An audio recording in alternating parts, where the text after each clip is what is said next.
I think, for us, we never put boundaries on it. Um, we just want to make stuff that makes us feel good. And like at the end of the day, like if we feel good about it, then we feel good about giving it away. Hey, Corey, what's up? Yo, how's it going? I'm doing well. How are you?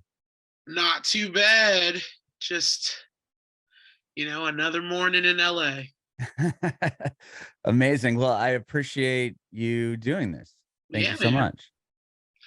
No worries. Thanks for having me. Of course. I'm Adam, and this is about you and your journey in music. Oh, cool. Sweet. Just my So journey.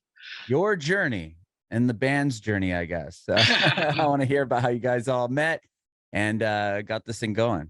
Cool. Cool. Sweet. Yeah. So first off, where were you born and raised?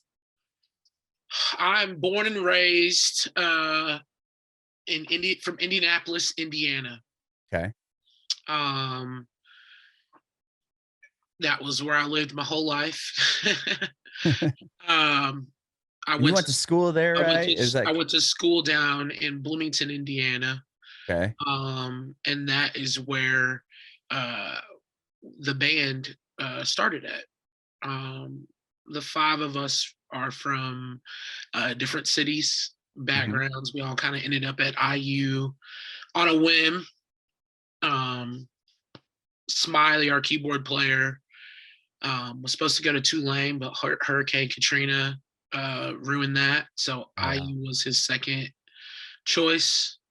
And he went to camp with Max, our guitar player. Mhm. And Max came down to IU um, as a cello major.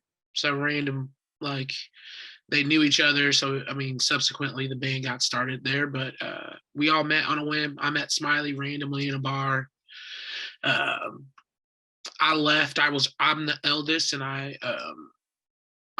finished up school and started working for Celebrity Cruise Lines for a little bit.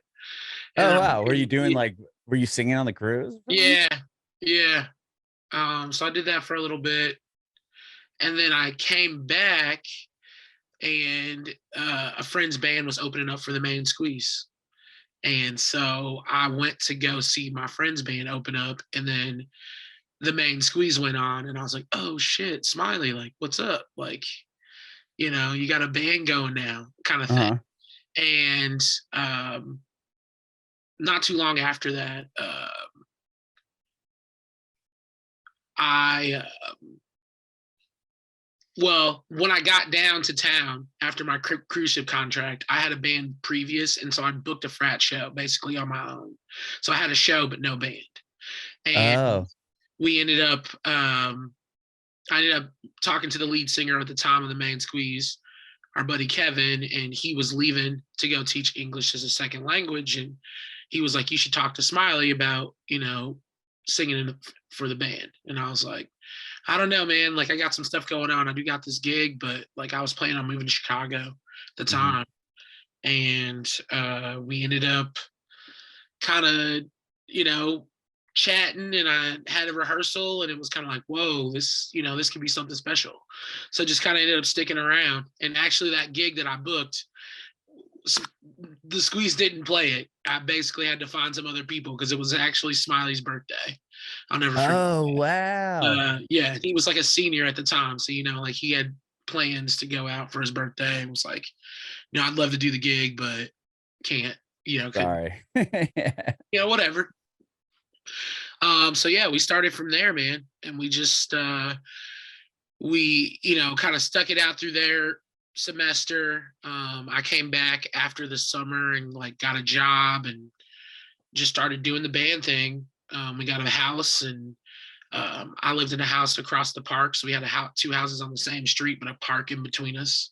And we just did that for a year or two and stuck around in Bloomington for a while, just sort of building it, figuring out what we wanted it to be, and um, built a following, kind of cult following out of the town. And um, eventually we were able to take that to Chicago. Mhm. Um, we just wanted to be in a bigger place, but we wanted to stay in the Midwest because that was where we kind of rooted everything.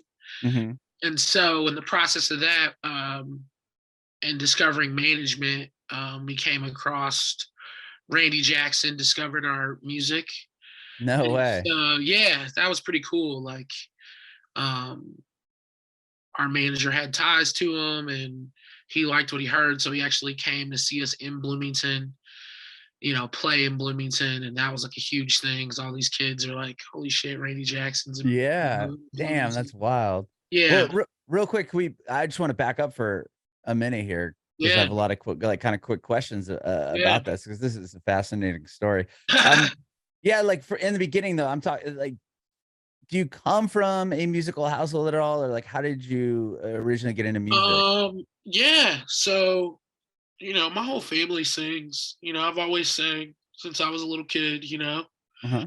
um, church and from church to choir, um,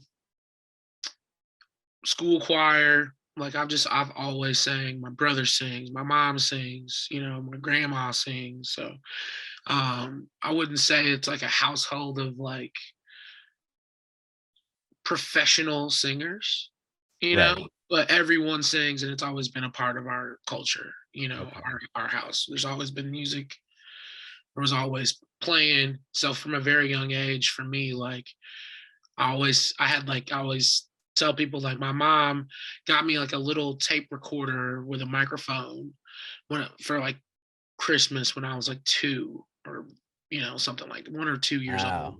And I used to like just sing into this thing and like I had my own radio show. Once I could kind of get words out, it became my radio show and I would, sing along to the actual radio, but like have my own TV show and sing along to these songs, um, Belle Biv DeVoe, New Edition, Bobby Brown, like Stevie Wonder, like those are the things that like I grew up on. So, um, yeah, that was the stuff that I was always singing, and it just kind of always followed me. I've Mhm. always played sports and always did music, and those are the two things that kind of kept my life grounded and kept me moving and kept me motivated.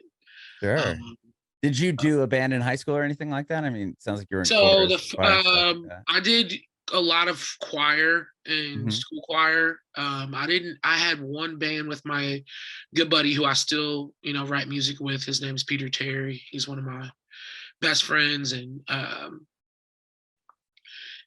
just a fantastic songwriter. And we had a little high school band, which was fun that we did for a little bit. And we had a third member of that band who actually randomly was the bass player of the main squeeze for a little bit. So that No was way. yeah, so that was kind of funny. But Did you get him in the band? Like, or no, were he you was not in the even in the band band at the before I time? got in. So yeah, when I Oh, saw him wow. play, they had a different bass player, and that bass player was in my first college band.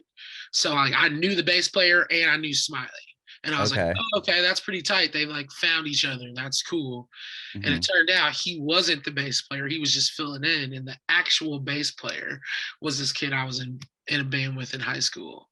No And way. so yeah, that was like really random. And he was in the band for like 2 months, and then they actually, had a falling out, and well, not a falling out, they kicked him out or whatever. That was kind of cool.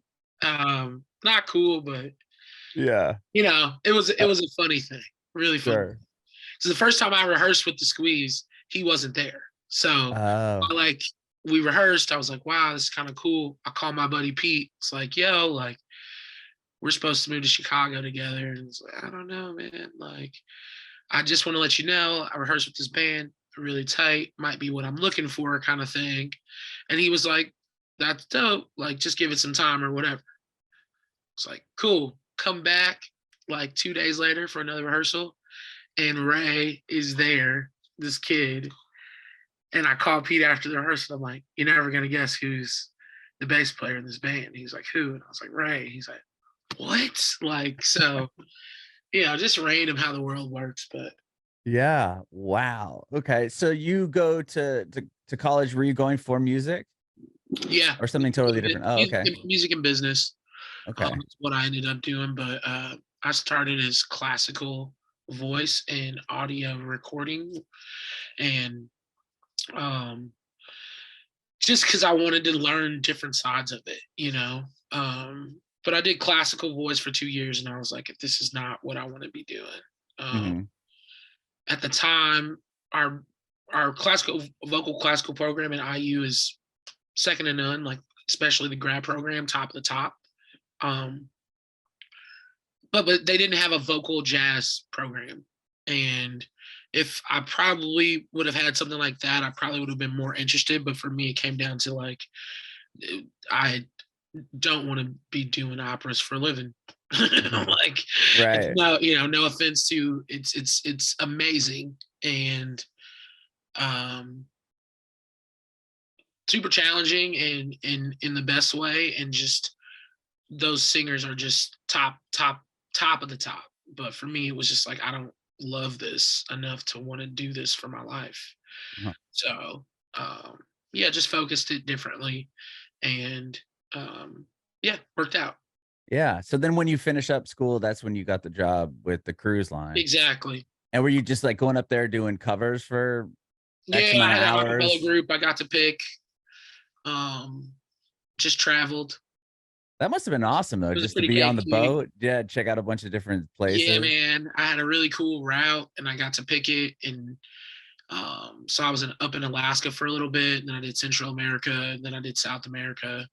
So like really cool route, unbelievable experience. Like ultimately I didn't really like the cover thing, if I could have Mhm. done my own thing.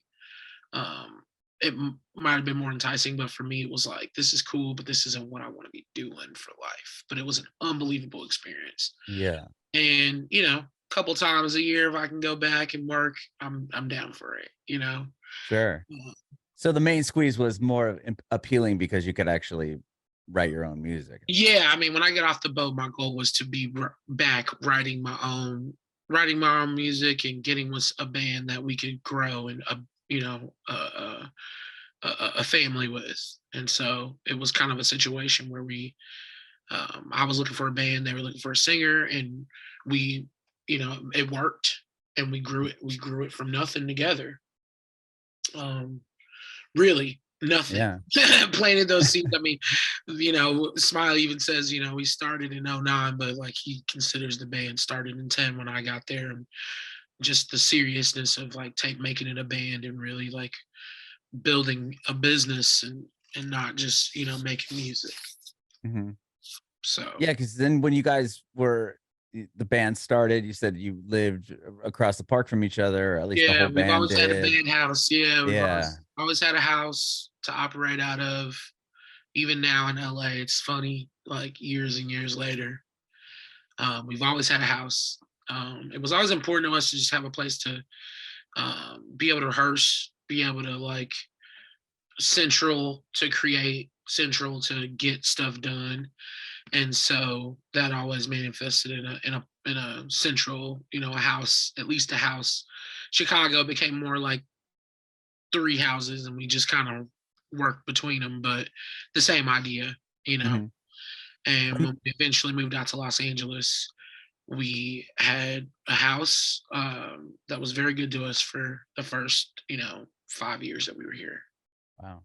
When you moved to Chicago, that's when you said you got management and you were able to get Yeah, Randy yeah, Jackson at the show and all that. yeah. Was when you moved to Chicago, did you have any connections there, or you just knew like, okay, this is a big city, still in the Midwest. Let's um see if we can so when do we something where you just decided to yeah. move there, we were already playing shows there.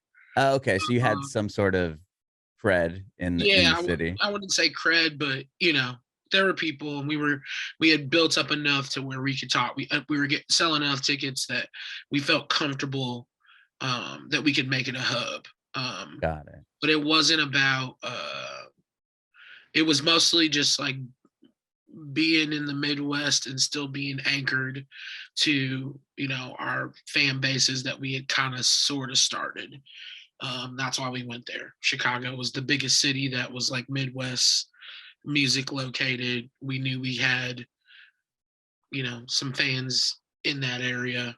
uh, Mhm. a big Chicago following from school helped.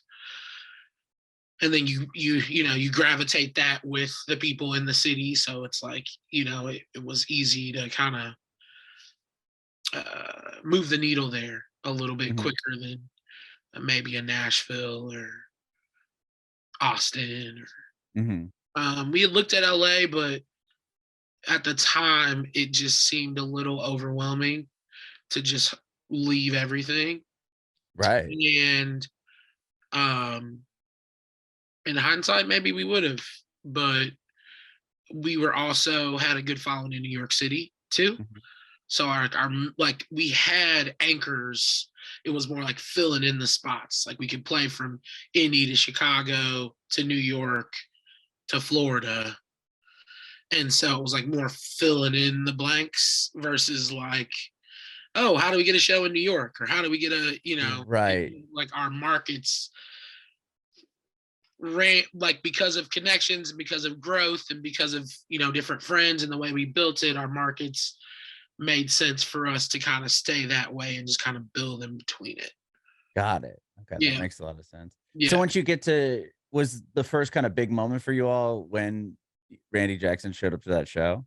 Yeah, I would say, well, our first big moment was we won an international blues and jazz competition out in Macau, China, which Oh, was wow. Okay. hilarious. Yes.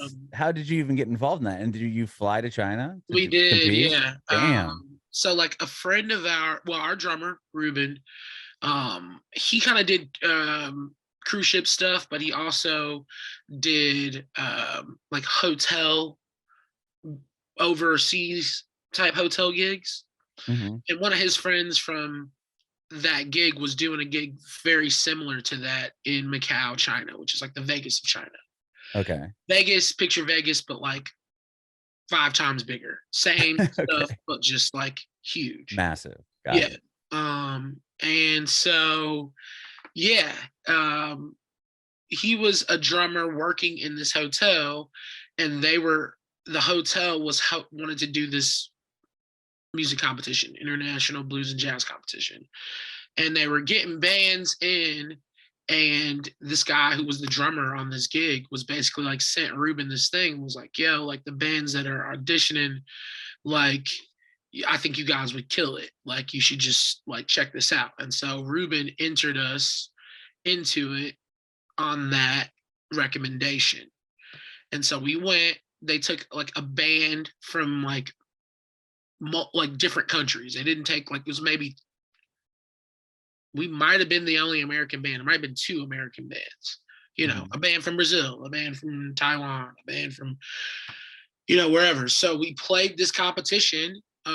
They flew us out. They put us up in these really, just it was lavish weekend. It was like Damn. 12 bands, 2 rounds, and we won the competition, which they gave us like, I don't know, it's like 250,000 HKD, but it was like really like 30,000 or whatever, 32,000 or Dollars. Yeah. yeah. Damn. And put That's a us up and solid flew us win. around. Yeah, it paid for our first album, the album that Randy eventually heard and Uh-huh. came. So all that stuff was kind of happening. Those were our like all these moments were kind of just happening, all at the same time. Wow. Uh, so that was our really big moment, and then we kind of slid into um, Randy kind of hearing the music after the album was done, and him coming down to see us in Bloomington and being like, hey, like I just want to work, I believe in you guys, I don't want to change it. And so we kind of we worked with him for a while, um, produced a project called Mind Your Head. Mhm. um, I think we were kind of young and naive at the time, and just on some like, we've been working on these songs for a while, we just want to get out the next album versus like, let's create something, you know this is our one opportunity to do something great kind of thing. Yeah. So um, he helped you guys with that because you put another album out right before that one, the yeah. self-titled album. Yeah, we put out the self-titled album first, and then Mind Your Head we did with him. Okay. Yeah. So what was the difference between working with him or versus doing just the first two kind of on your own? Randy was really the first person that we really started diving into the writing process with. For us, with that was not, even though we had a place, we played a lot of shows, so a lot of our music, even when we worked out a hook that we felt good about, or maybe just a verse hook, we would go work those songs out live. That was just how we did it. Mm-hmm. We played a lot, and that was the way that we, it was easy for us to like go through a part and be like, oh, the audience wasn't really feeling that, like cut it. Like it was, that was Yeah, when we wrote songs together. you're And kind of getting so, feedback like from live your feedback. crowd. Yeah, that's Yeah. amazing. Yeah. They would let us know. And so it was a cool way of us doing that. And we have a lot of like ideas out of that we would go back and we could kind of rework and figure that out. Randy, it was the first time that we ever really dove into like the LA, I wouldn't say the LA, but the true songwriting process of like, really sitting here and like, what do you want this chord progression to be? What do we, how we want to sing this whole melody out and feel good about it, and then put words, like just very structured. Mhm. Um, and not in a bad way. It was enlightening to just go through that and see how people do it out here. And it was the beginning of just us thinking about it, wanting to just write better songs and become better songwriters. And so, definitely love him for that, and still able to like send him stuff and what do you think about this? And it's cool that, he'll get back or whatever. But um that was the biggest impact, really, was Mhm. just like getting us to think about that and pushing us forward um in that mindset. Yeah. Did you guys move to LA at that point, or were you still living in So it was Chicago? kind of in between. We were in Chicago, and we were flying back and forth between Chicago winter and LA winter. And Okay. after doing that for a couple times, I believe we were in Miami for Fish. We were playing a Fish after party in Miami, and it ended up being like 81 there. We drove back to go to work January, like 15th in Chicago, and it was like negative 20. It was kind of like, this is going to be our last summer or last winter in Chicago. Winter. Yeah, it's time to move. It's time. And I love Chicago. It's my favorite. Like, seriously, unbiased. I'm from Indianapolis. Like, I got no skin in the game. My favorite city. Like, Yeah. love Chicago. But in the winter, when you want to be creative and you want to be with each other, working and downtime, working on a new album, like negative 20, 75 and sunny. It's like, Yeah. yeah, I don't have to, we don't need to move, Right. but we will not be in Chicago for these 3 months. Like, we can go rent a place or we can move or whatever. So ultimately we decided to move, and that's cool. Okay. Yeah. Yeah. Yeah. When you guys went into the Without a Sound album, was that a different, like, did you kind of take some of the stuff that Randy had worked with you on that prior record, or was it back Yeah. to like feeling Yeah. the vibe out of the live shows, or? Definitely, definitely. Without a Sound was actually, that was the transition to us moving to LA. Okay. So we moved from Chicago. We had just gotten Rob, who's now he's been our longest tenured bass, and I don't think Rob's going anywhere, but we picked him up. He's the last bass player, the last new member that we've added. And then we moved to LA. We got the new Squeeze House in LA, and Smiley and I lived in an apartment down the street, and we just cranked away for 3 weeks. It was like, we're here, let's get to work, and that was kind of the result of that.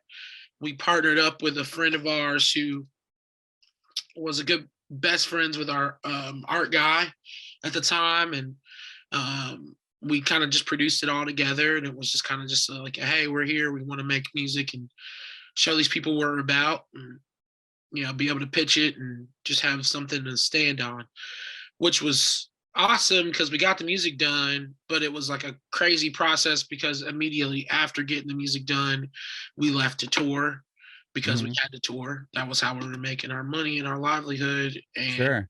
so it was just a disastrous process of finishing it and going back and forth and multiple mixes and things. It was crazy. So yeah, it was our kind of like, we're thinking about the songwriting process more now. We're working on trying to take those lessons that we took from Randy and like apply them in our own way and, Mhm. go to work. So that's what we did. And that was kind of the result of that. It was fun. That was a beautiful experience. But it's weird. Just, I don't know.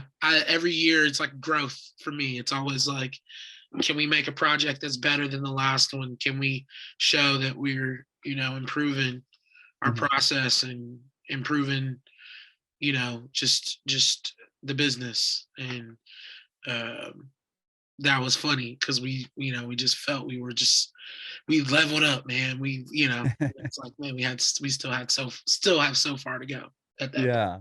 I mean, you mentioned, finishing that record fairly quickly or the album to get on the road and play shows, and that was your livelihood. And with that, like, obviously the pandemic happens, and then that, like, where were you guys at? You put an album out last year, but when it comes to being able to tour, you played like thousands of shows. Yeah, So, like, yeah. with that For a band happening, that played 60 to 100 shows for the first, since we started touring, really touring.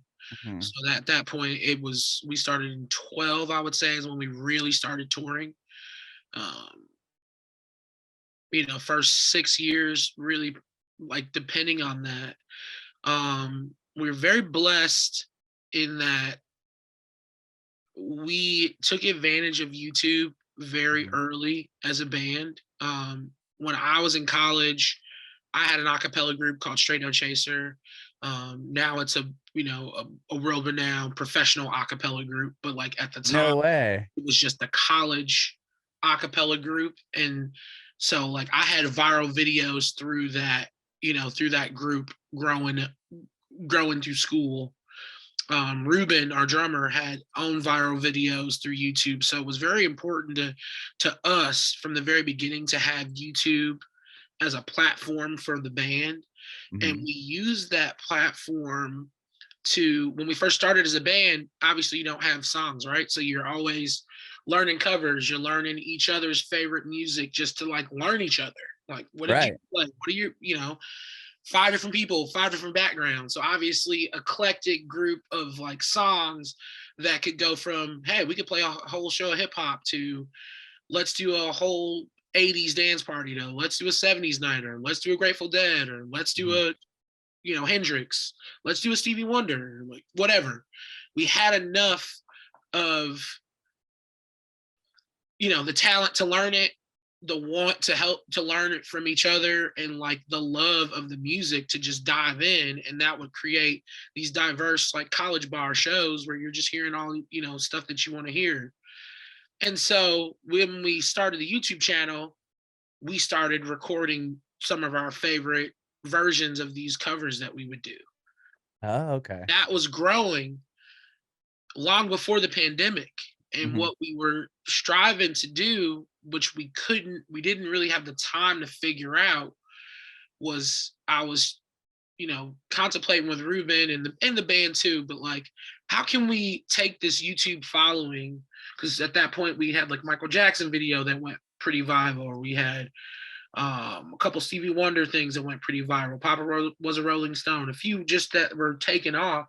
How can we turn this into a situation where we can get these people to come and watch us through YouTube? Like, is there a means of creating a live show that we could do maybe once every quarter, or a year, that we could get this group of people around the world who subsequently can't come to the States and we can't go to yet, Right. to see these shows?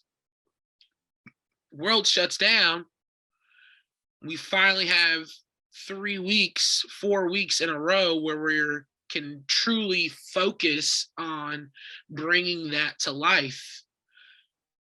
And we did it in like 3 weeks. Like shit, like Ruben like really busted his ass trying to figure it out. We had like we bought different things. We were just really wanted to make sure that if we were going to do it, we were going to do it right, so that people on YouTube could have a squeeze show and not like a non-squeeze, not like Right. just jamming in a room, like hear it as we're playing a show, and we were super blessed that we did it the first time. The world was shut down. People didn't know what was about to happen, a month into this thing. And it provided a lot of life and light, where, where there was a lot of confusion, and it really helped us. It was a moment for us to grow and shine all over the world, because YouTube is like that kind of place, right? Mm-hmm. And eventually created a lot of opportunity for us. At the same time, TikTok, I think, was taking off, and our manager was really working that side. So like our digital world all came together in COVID, which was amazing for us. And it was, for us, kind of godsend. I don't know where we would be with 3 straight more years of 100 shows in a row, like not in a bad way.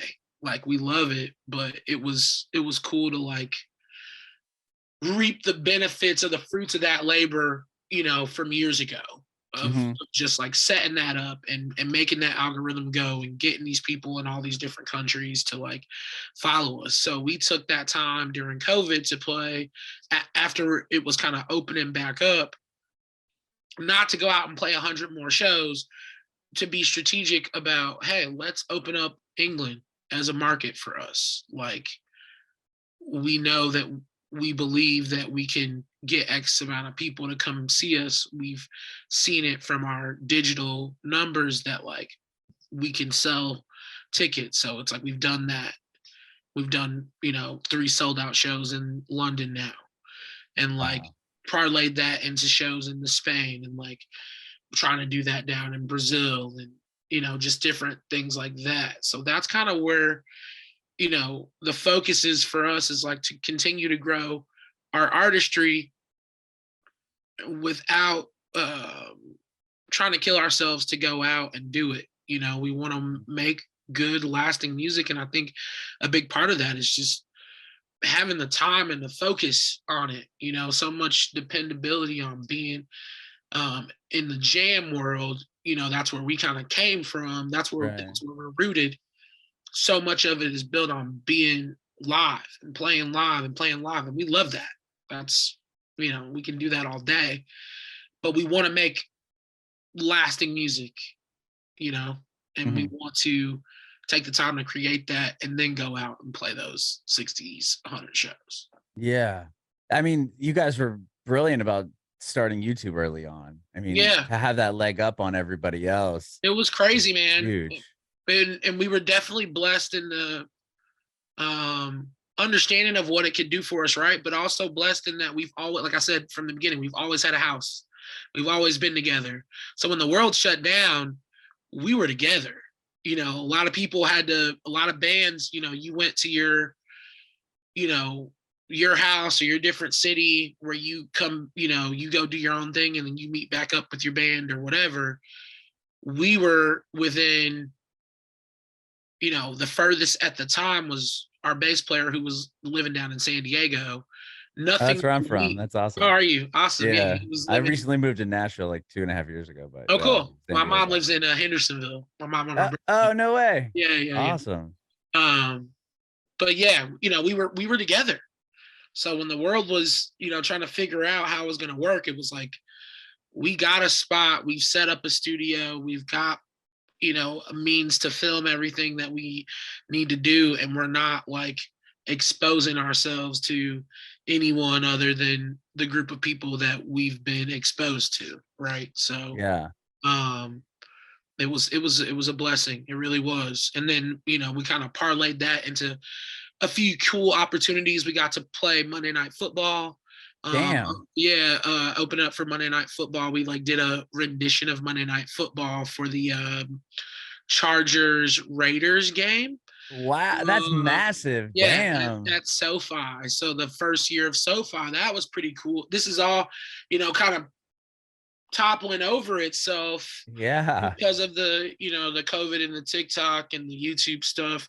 And, we're not an LA band, but they wanted, someone out here who could represent, an LA band and do something cool. So we like created our own arrangement for it.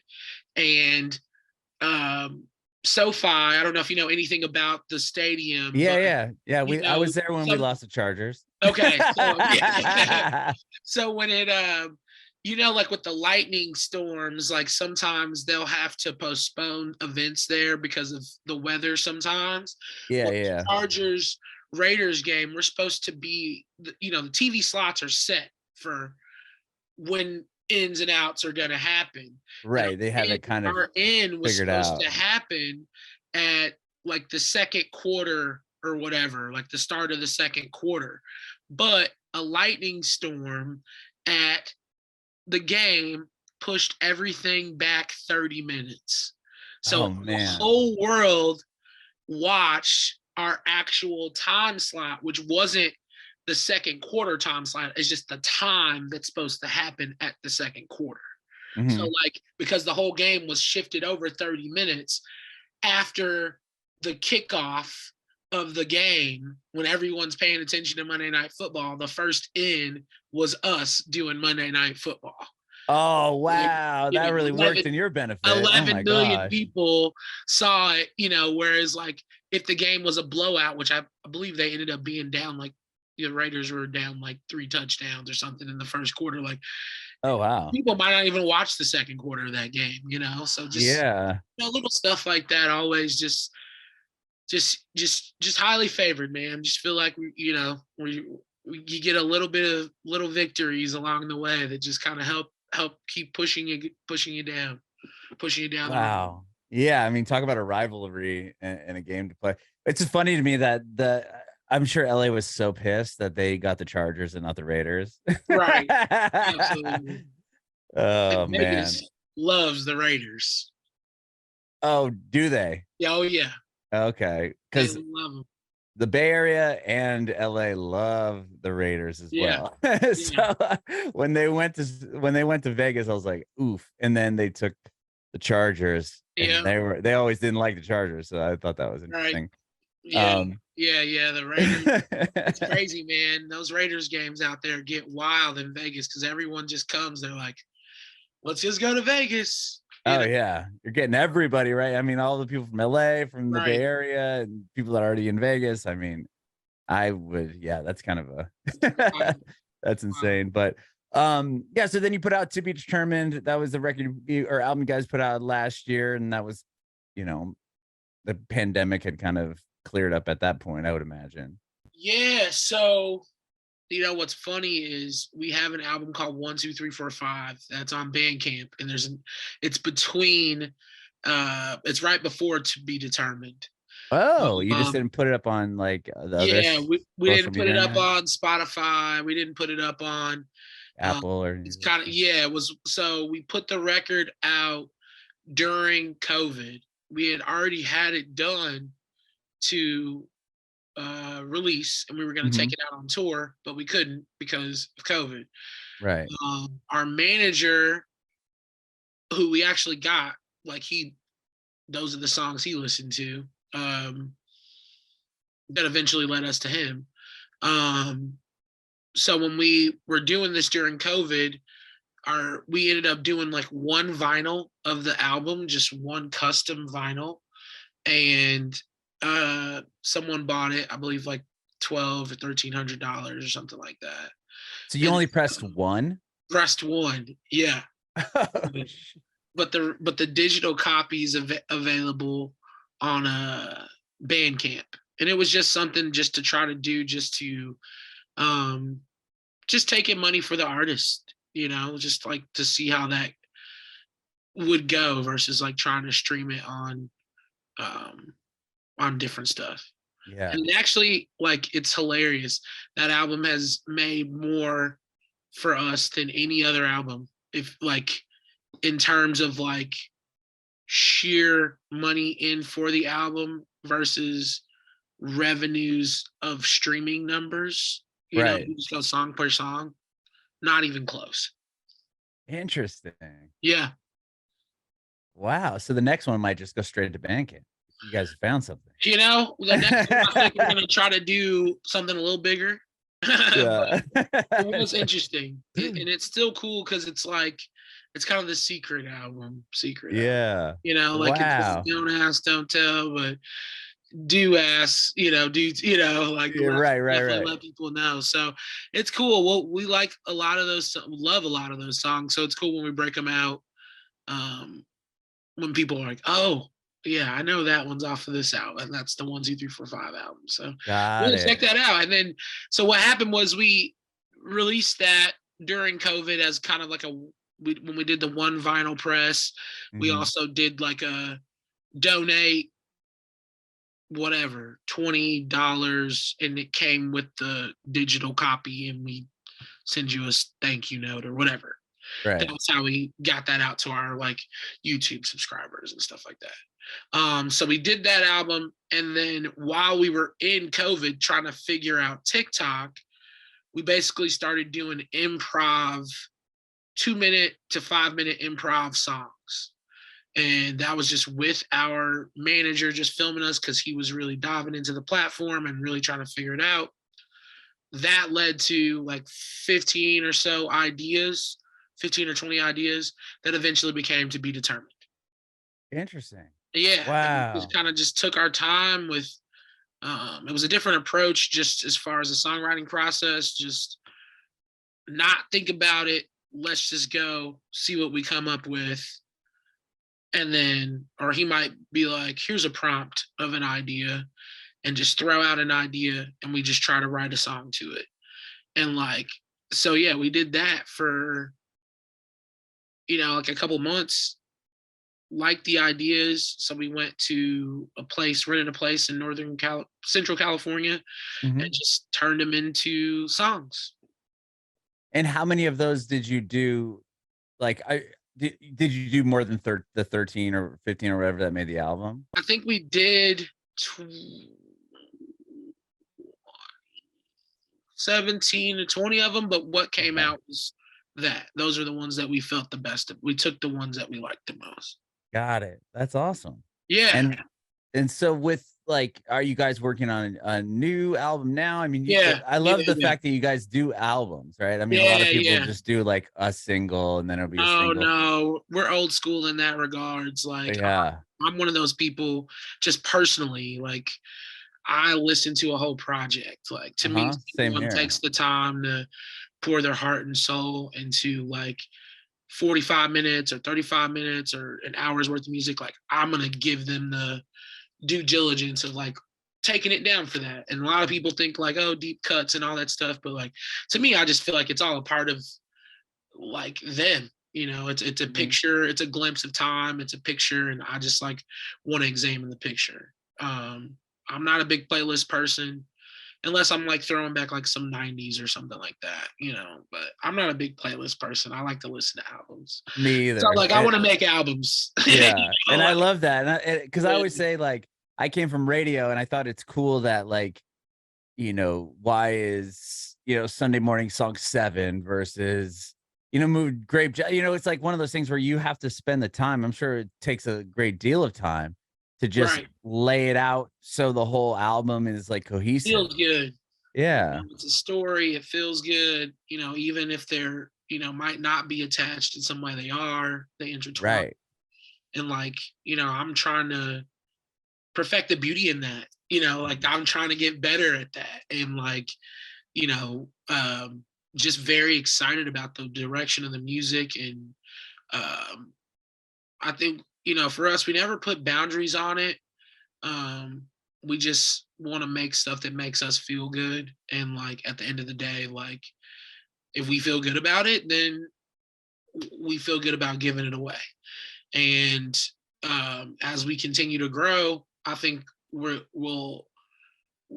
still honing in. It's so funny, like even with To Be Determined, which I think is shown up as better, even more improved songwriting. Like we're still growing and we're still getting better, and we're still figuring out exactly what it's going to look like for years to come. and like that excites me. And yeah, just stoked. Right now we're working on this project, and I think we have right now, like, we started with like 20 ideas and just scrapped them. Like, it was just like, no one's feeling this, it doesn't feel right, like, let's just rethink the process, and like, let's just start over. And we did, and now we have, like 15 songs that I feel really great about. Like, they're maybe not fully done yet, but like, we've created a world that we feel good about. And now going forward for this project, we have a world that we can be in. And like, that inspires me more than anything. That's the stuff that moves me. It's like, I'm not Mhm. worried about other people or what they want the next album to be, or the idea of anything other than like, we're working on our growth, and getting better with our product, and our mindset, and what we can control. I love it, man. Well, I appreciate your time today, Corey. Thank you so much Yeah, man. for hanging out. This has been great. I have one more question for you before I let you go. I Sure. want to know if you have any advice for aspiring artists. Yeah. Um, just don't be determined. I know it's kind of funny you know, to be determined, but um just don't let people put limits on what you can do or want to do as an artist. I think the number one thing you can be is original and yourself. And it's something that I'm practicing every day, is just being vulnerable and being truthful in your story. I think that's what people most relate to. And like, as long as you're doing that, like, it'll take care of itself. So, don't get discouraged, and know that like, if you really want to do it, like, it's not easy, but it can be done. Bringing it backward.